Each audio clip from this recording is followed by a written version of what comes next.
శ్రీ హరివాయుగురుభ్యో నమః. ఓం వందే విష్ణుం నమామి శ్రియమథ చ భువం బ్రహ్మవాయూ చ వందే గాయత్రీం భారతీం తామపి గరుడమనంతం భజే రుద్రదేవం. దేవీం వందే సుపర్ణీమహిపతిదయితాం వారుణీమప్యుమాం తాం ఇంద్రాదీన్ కామముఖ్యానపి సకలసురాన్ తద్గురూన్మద్గురూంశ్చ అభ్రమం భంగరహితం అజడం విమలం సదా ఆనందతీర్థమతులం భజే తాపత్రయాపహం. జలజ్యేష్ఠనిభాకారం జగదీశపదాశ్రయం జగతీతల విఖ్యాతం జగన్నాథగురుం భజే. పృథ్వీమండలమధ్యస్థాః పూర్ణబోధమతానుగాః వైష్ణవాః విష్ణుహృదయాః తాన్ నమస్యే గురూన్ మమ. ఆపాదమౌళిపర్యంతం గురూణామాకృతిం స్మరేత్ తేన విఘ్నాః ప్రణశ్యంతి సిద్ధ్యంతి చ మనోరథాః. శ్రీ విద్యాసాగర మాధవతీర్థగురుభ్యో నమః. హరి ఓం. ಹರಿಕಥಾಮೃತಸಾರ ಗುರುಗಳ ಕರುಣದಿಂದ ಆಪನಿತು ಪೇಳುವೆ ಪರಮ ಭಗವದ್ಭಕ್ತರಿದನಾದರದಿ ಕೇಳುವುದು. ಶ್ರೀರಮಣಿಕರ ಕಮಲ ಪೂಜಿತ ಚಾರು ಚರಣ ಸರೋಜ ಬ್ರಹ್ಮ ಸಮೀರವಾಣಿ ಫಣೀಂದ್ರವೀಂದ್ರ ಭವೇಂದ್ರ ಮುಖ ವಿನುತ ನೀರಜ ಭವಾಂಡೋದಯ ಸ್ಥಿತಿ ಕಾರಣನೆ ಕೈವಲ್ಯದಾಯಕ ನಾರಸಿಂಹನೆ ನಮಿಪೆ ಕರುಣಿಪುದೆ ಮಗೆ ಮಂಗಳವ. నిన్నటి రోజున మన హరికథామృతసారము పాఠమునందు మంగళాచరణ సంధిని మంగళము కావించుకున్నాము. ఈరోజు నుండి కరుణా సంధి ప్రారంభం చేస్తూ ఉన్నాము. నేను వెనుక పాఠంలో చెప్పినట్లుగానే ఈ సంధి పేరే కరుణా సంధి. భగవంతుని యొక్క అనంతానంత కళ్యాణ గుణములలో కరుణ అనేటటువంటిది ఒక గుణం. భగవంతుని కరుణ ఈ జగత్తు పట్ల, ముఖ్యంగా తన భక్తుల పట్ల ఎలా ఉంటుంది అనేటటువంటి భగవంతుని కళ్యాణ గుణమైనటువంటి కరుణా గుణమును ఈ సంధి యందు పరిపరి విధాలుగా జగన్నాథదాసుల వారు వర్ణిస్తున్నారు. మేము మొదటే చెప్పుకున్నట్లుగా మనము హరికథామృతసారము మధ్వ సిద్ధాంతము యొక్క ఒక విజ్ఞాన సర్వస్వము కన్నడ భాష యందు. ఈ కరుణాసంధిని రచించటానికి జగన్నాథదాసుల వారికి స్ఫూర్తి ఏది అని మనం చూచినప్పుడు, జగద్గురువులైనటువంటి మధ్వాచార్యుల వారు రచించినటువంటి ద్వాదశ స్తోత్రంలో కరుణాపూర్ణ వరప్రదచరితం జ్ఞాపయమేతే అనేటటువంటి 10వ అధ్యాయంలో ఉన్నటువంటి వాక్యమే వారికి స్ఫూర్తిగా ఉండి, ఆచార్యుల వారు చెప్పినటువంటి ఆ భగవంతుని కరుణ పూర్ణత్వమును ఈ సంధి యందు పరిపరి విధాలుగా వర్ణిస్తూ ఉన్నారు. ముఖ్యంగా భగవంతుని గుణమును, వాని మహిమలను వినటం చేత, శ్రవణ మాత్రం చేత వాడు మనలను ఉద్ధరిస్తాడు. యద్భావం తద్భవతి. మనము ఎంత భక్తి శ్రద్ధలతో, ప్రేమతో భగవంతుణ్ణి మనము ఆరాధిస్తాము, వాని గుణములను మహిమలను వింటాము, అంతవాడు మనలను అనుగ్రహిస్తాడు. ఈ సంధి యందు భగవంతుని యొక్క జగత్ సృష్ట్యాదుల వైభవము, తన భక్తుల పట్ల భగవంతునికి ఉన్నటువంటి మాతృవాత్సల్యము, భక్తాపరాధ సహిష్ణుత్వము, అంటే భక్తుల అపరాధములను క్షమించేటటువంటి గుణము, భగవంతునికి మనము ఇస్తే ఏమైనా భక్తితో పత్రం పుష్పం ఫలం తోయం అని మనము అల్పంగా ఇస్తే దానిని అనంతముగా చేసి ఇచ్చేటటువంటి వాని కరుణ గుణము, సర్వత్రా సదా భక్తుల యందు తనకున్నటువంటి వాత్సల్యము, కరుణ, వీటన్నింటినీ జగన్నాథదాసుల వారు ఈ సంధి యందు చెబుతూ ఉన్నారు. ఈ సంధిని ప్రారంభం చేస్తూ ప్రతి ఒక్క సంధి ప్రారంభం చేసేటప్పుడు మనము పల్లవిని తప్పకుండా చెప్పి సంధిని ప్రారంభం చేయాలి. దానికి అనుగుణంగా ఈరోజు కూడా కరుణా సంధిని ప్రారంభిస్తూ పల్లవిని మొదట చెప్పి ప్రారంభిస్తాను.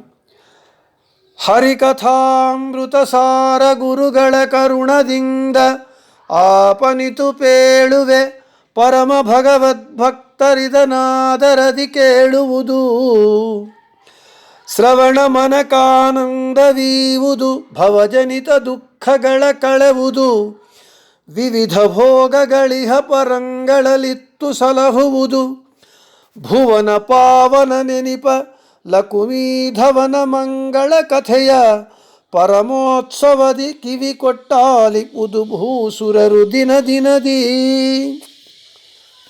పదచ్ఛేదము.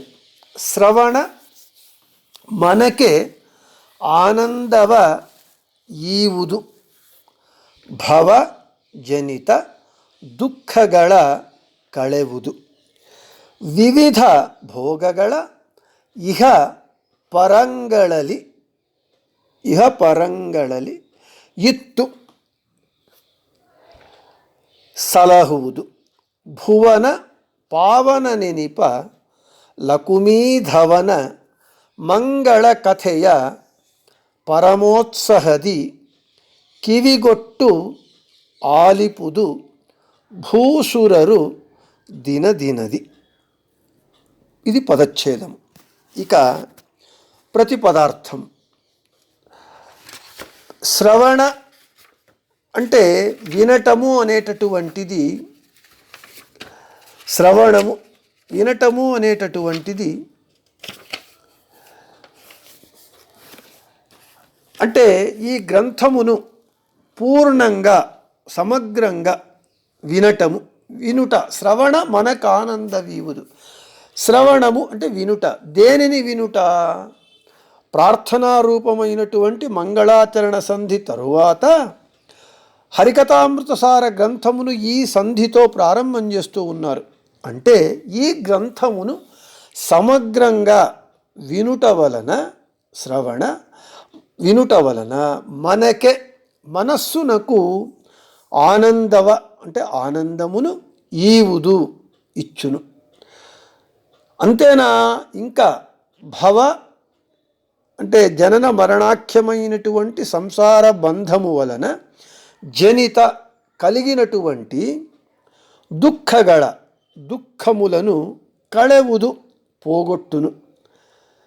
ఇంకా అంతేనా అంటే ఇహ ఈ లోకమునందు, పర మరణానంతరము ప్రాప్తమగు స్వర్గాది లోకములందును, వివిధ భోగగళ పలు విధములైనటువంటి భోగములను, అనుభవములను ఇత్తు అంటే ఇచ్చి సలహువుదు సంరక్షించును.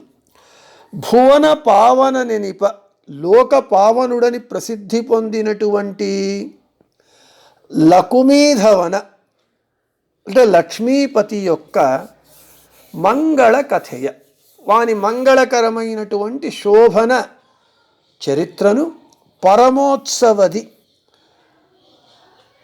అత్యంత ఉత్సాహముతో, మిక్కిలి పూజాభావముతో, ఆదరముతో భూసురరు భూమియందు దేవతాస్థానమునందుటకు అర్హులైనటువంటి బ్రాహ్మణులు, భూసురులు అంటే బ్రాహ్మణులు, దినదినది ప్రతిదినమును కివి కొట్టు, చెవిని కొట్టు అంటే అప్పగించి, ఆలిపుదు అంటే శ్రవణము చేయునది, అంటే ఈ గ్రంథమును శ్రవణము చెయ్యండి అని చెబుతూ ఇక తాత్పర్యం. ఈ హరికథామృతసార గ్రంథమును శ్రవణం చేయటం వలన, వినటం వలన మనకు మనస్సుకు ఆనందం కలుగుతుంది. మనస్సునకు ఆనందం కలగటమే కాకుండా సంసార జనితమైనటువంటి దుఃఖములను పోగొడుతుంది. అంతేకాకుండా పలు విధములైనటువంటి, పలు రీతులైనటువంటి భోగములను, సుఖానుభవములను ఇహలోకమునందు పరలోకములందు కూడా ఇచ్చి సంరక్షిస్తుంది భగవంతుని హరికథామృతసార ఈ గ్రంథ శ్రవణము.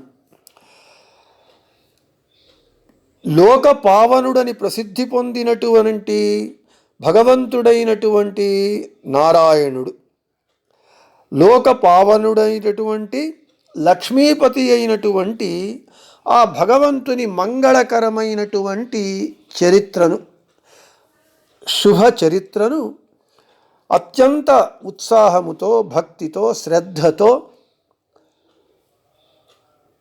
బ్రాహ్మణులు ప్రతిదినము చెవి అప్పగించి వినాలి. అంటే చెవి అప్పగించి అంటే మనస్సు పెట్టి శ్రద్ధగా వినండి.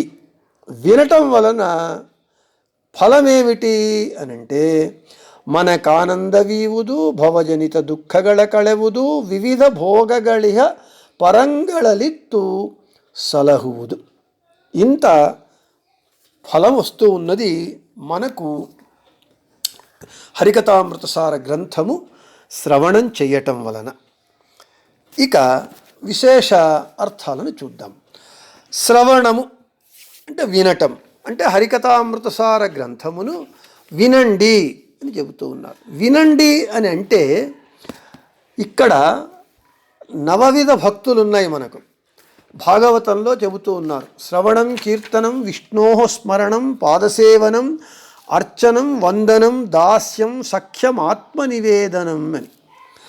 నవవిధ భక్తులందు మొదటి భక్తి శ్రవణ భక్తి. ఈ భక్తి అనేటటువంటిది మోక్ష సాధన సామగ్రి యందు అత్యంత గరిష్టమైనటువంటిది, గొప్పదైనటువంటిది. మోక్ష సాధన సామగ్ర్యాం భక్తిరేవ గరీయసి. మోక్ష సాధన సామగ్రి యందు భక్తి అనేటటువంటి దానికి ఉన్నతమైనటువంటి స్థానమున్నది, శ్రేష్టమైనటువంటిది భక్తి. ఆ భక్తిని సంపాదించేటటువంటి సాధన సామగ్రి యందు శ్రవణము శ్రేష్టమైనటువంటిది మరియు సులభమైనటువంటిది. ఒకరు చెప్తూ ఉంటే వింటూ ఉండటం. ఇక్కడ ఈ శ్రవణము అనేటటువంటిది ఎలా ఉంటుంది అని అంటే ఆకు నిండా మృష్టాన్న భోజనము వడ్డించినటువంటి విస్తరిలాగా ఉంటుంది శ్రవణము అనేటటువంటిది. వినేటటువంటి వాడు తన చెవిని, మనస్సును ఆ చెప్పేటటువంటి విషయము మీద పెడితే సుఖంగా విషయం అర్థమవుతుంది. వాడేమీ శ్రమపడవలసిన అవసరం లేదు. మృష్టాన్నం వడ్డించినటువంటి విస్తరి నిండుగా ఉంటుంది. దాని ముందు కూర్చొని మనకి ఏది కావాలో అది మనము తినవచ్చు. ఎంత కావలసి వస్తే అంత తినవచ్చు. అయితే ప్రవచనకారుని యొక్క పరిస్థితి అలా కాదు. వాడు ఇక్కడ ఒక 30 నిమిషాలు పాఠం చెప్పాలి, ప్రవచనం చేయాలి అని అంటే వాడు 1 గంట 2 గంటలు వాడు కూర్చొని చదివి వాడు అర్థం చేసుకొని వినేవాళ్లకు అర్థమయ్యే విధంగా హృద్యంగమంగా ఎలా చెప్పాలో అలా వాడు చెప్పాలి. దానికి వాడు కఠోర పరిశ్రమ చేయాలి. వాడు ఇంత కష్టపడి చెప్పిన తరువాత విన్నటువంటి వాడు ఒక 30 నిమిషాలు విని ఆచార్యుల వారు బోరు కొట్టించారు, ఏం చెప్పారో నాకు అర్థం కాలేదు. వీని శ్రమ, ఇంత పరిశ్రమ అంతా కూడా ఒక్క క్షణము ఒక్క మాటతో పోతుంది. అదే బాగుంటే ఆచార్యుల వారు బాగా చెప్పారు, నాకు సంతోషం కలిగింది అని అంటారు. కాబట్టి శ్రవణము అనేటటువంటిది వడ్డించిన విస్తరి లాంటిది, కష్టపడవలసిన అవసరం లేదు. అయితే చెప్పేటటువంటి వాడు చాలా ఎలా ఉంటుంది వీళ్ళిద్దరి యొక్క స్థితి అంటే, పాఠం చెప్పేటటువంటి వాడు, ప్రవచనం చేసేటటువంటి వాడు వంటవాని పరిస్థితి, వంటవాని స్థితిలో వాడు ఉంటాడు. శ్రోత భోక్త స్థితిలో ఉంటాడు. వంటవాడు కష్టపడి ఆ పొయ్యి ముందు వాడు కళ్ళు మండించుకొని ఆ పొగలో వాడు కష్టపడి వంట చేస్తే, మనం వంట ముందు భోజనం ముందు కూర్చొని ఆకులో ఒక్కొక్కసారి నోట్లో పెట్టుకొని దీనికి ఉప్పు తక్కువ, ఉప్పు ఎక్కువ, కారం ఎక్కువ, పులుపు తక్కువ అని మనము వంకలు పెడతాం. వాడు ఎంత కష్టపడి చేసుంటాడు, ఆ శ్రమ మనకు తెలియదు. రుచిగా ఉంటే రుచిగా ఉంది అని తింటాము, లేదంటే వదిలివేస్తాం. అదేవిధంగా శ్రోత అనేటటువంటి వాడు భోక్త స్థితిలో ఉంటాడు. ప్రవచనం చేసేటటువంటి వాడు, పాఠం చెప్పేటటువంటి గురువు వంటవాని స్థితిలో ఉంటాడు. కాబట్టి శ్రవణము అనేటటువంటిది చాలా సులభమైనటువంటిది. అందుకే నవవిధ భక్తులలో శ్రవణాన్ని మొదట చెప్పారు, శ్రవణం కీర్తనం అని. అంటే కివిగొట్టాలిపుదు అని ముందు అంటారు, అంటే చెవి అప్పగించి వినండి. ఇక్కడ చెవి అప్పగించడం అంటే ఏమిటి, వినటము అనేటటువంటి అంటే ఏమిటి? వినటము అని అంటే ఆ పని ఏం చేస్తుంది? మన పంచ జ్ఞానేంద్రియాలలో చెవి శ్రవణము, ఈ చెవి వింటుంది, వినే పని చెవిది. కేవలం ఒక చెవిని పెడితే మనకు వినబడుతుందా అంటే శబ్దములు వినబడతాయి. అయితే మనస్సు లేకపోతే, మనస్సు ప్లస్ చెవి ఈ రెండూ కూడా ఒకచోట చేరితేనే మనకు విషయం అర్థమయ్యి మనస్సుకు హత్తుకుంటుంది, అప్పుడు మనకు జ్ఞానం కలుగుతుంది. లేదు, కేవలం ఒక చెవిని మాత్రము మనము అప్పగించి కివిగొట్టాలిపుదు అని చెప్పినారు కాబట్టి మనము మన మనస్సును ఎక్కడో పెడితే, మనసు ఒక చోట చెవి ఒక చోట ఉంటే ఏం కలుగుతుంది?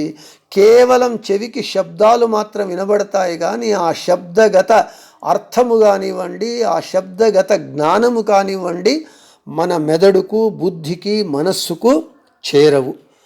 అప్పుడేమవుతుంది? మనం మనస్సు ఎక్కడో పెట్టి చెవిని మాత్రమే, చెవితో మాత్రమే వింటే ఏమీ అర్థం కాదు. ఒక అర్ధగంట ఏదో శబ్దాలు వినబడ్డాయి, ఏం చెప్పారో నాకు అర్థం కాలేదు. ఇక తరువాత పరిస్థితి ఏమిటి? శబ్దాలు వినబడతాయి అంతే, దాని అర్థాలు మనకు అర్థం కావు. ఎందుకు? మనస్సు పెట్టలేదు కాబట్టి. ఒక వినటమే కాదు, చూడటం కానివ్వండి, చేతులతో పని చేయటం కానివ్వండి, నడవటం కానివ్వండి, మనస్సు లేకుండా మనం పోతే ఎక్కడో వెళ్ళిపోతాం. మనకందరికీ అనుభవము.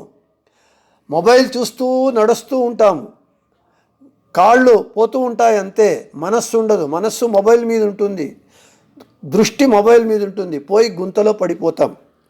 కాబట్టి ఏ ఇంద్రియమైనా సక్రమంగా దాని పనిని అది చెయ్యాలి అంటే ఆ ఇంద్రియముతో మనస్సు చేరినప్పుడు మాత్రమే ఆ పని సఫలమవుతుంది. అదేవిధంగా శ్రవణము చెవి వినటమే కాదు, చెవితో పాటుగా మనస్సును కూడా విషయము మీద పెట్టినప్పుడు చెప్పిన విషయం మనకు అర్థమవుతుంది. అందుకే అన్నారు, శ్రవణ మనకు ఆనందవీవుదు భవజనిత దుఃఖಗಳ కళెవుదు. ఆ విన్న విషయము అర్థం చేసుకొని మనస్సుకు హత్తుకొని దానిని అనుసంధానం చేసుకున్నప్పుడు మనస్సుకు ఆనందం కలుగుతుంది. అందుకే శ్రవణ మనక ఆనందవీవుదు, మనస్సు అక్కడ చెవితో పాటు చేరితేనే.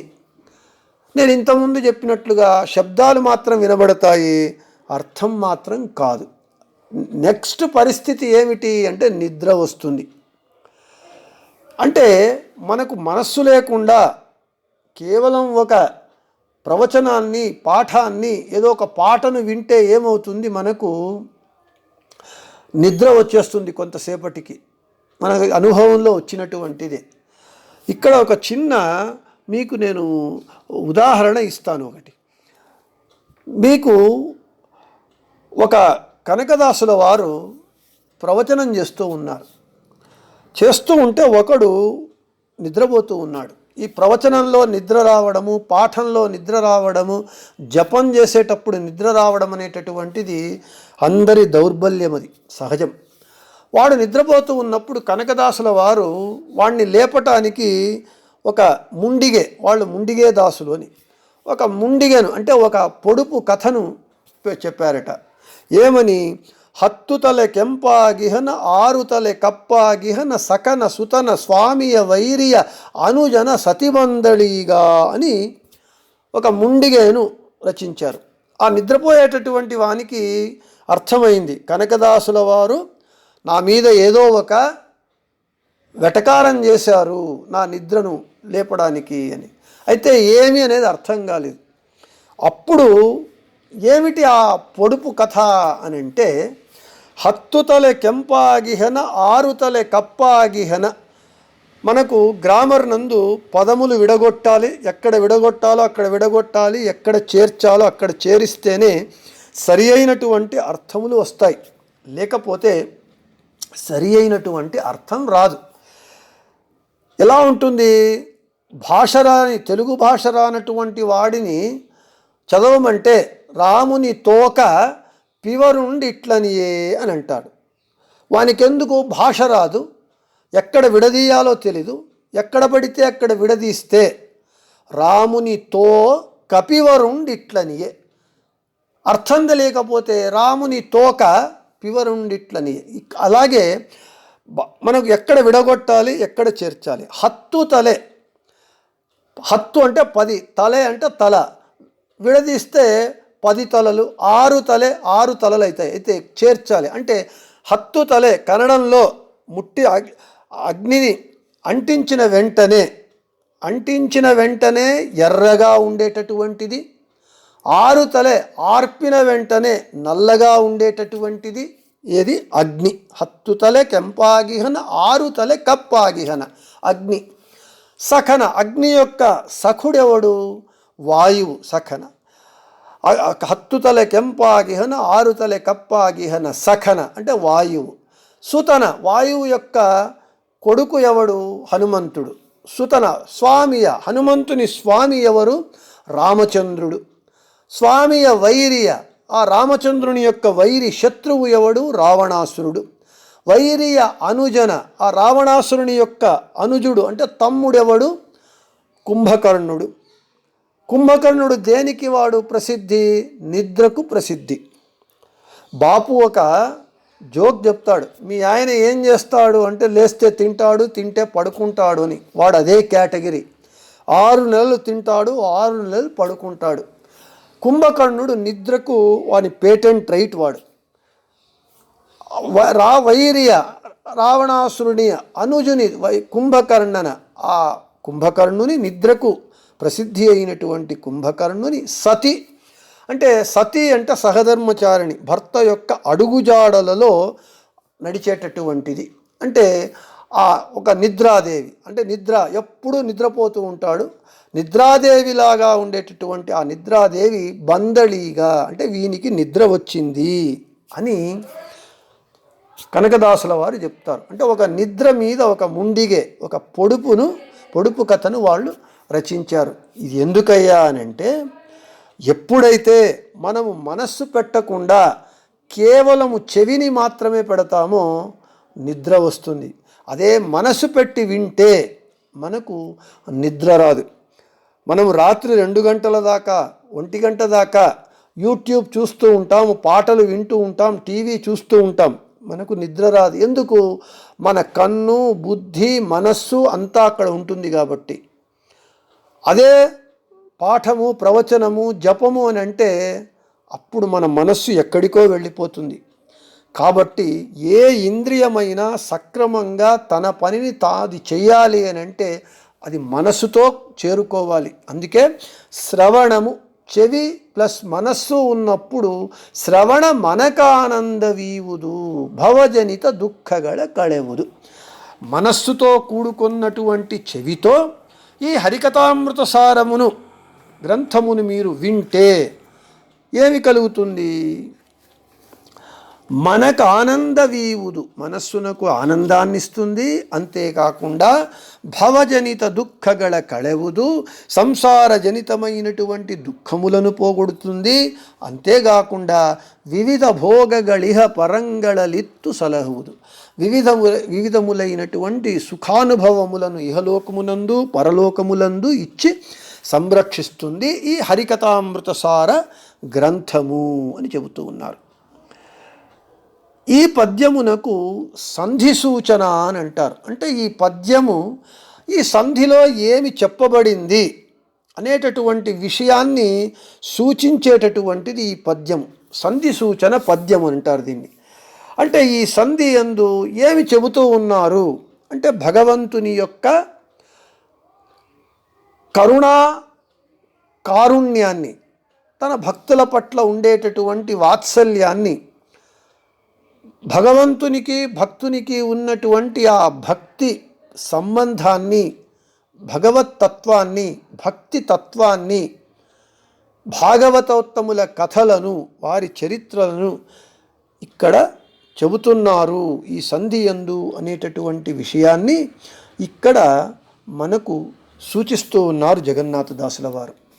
ఈరోజు శ్రవణము అనేటటువంటి దానికి మాత్రమే చెబుతూ ఈ శ్రవణము ఎంతవరకు చేయాలి అని అంటే పిబత భాగవతం రసమాలయం, భాగవతం అనేటటువంటి ఈ రసాన్ని ఆలయము వరకు, ఎంతవరకు?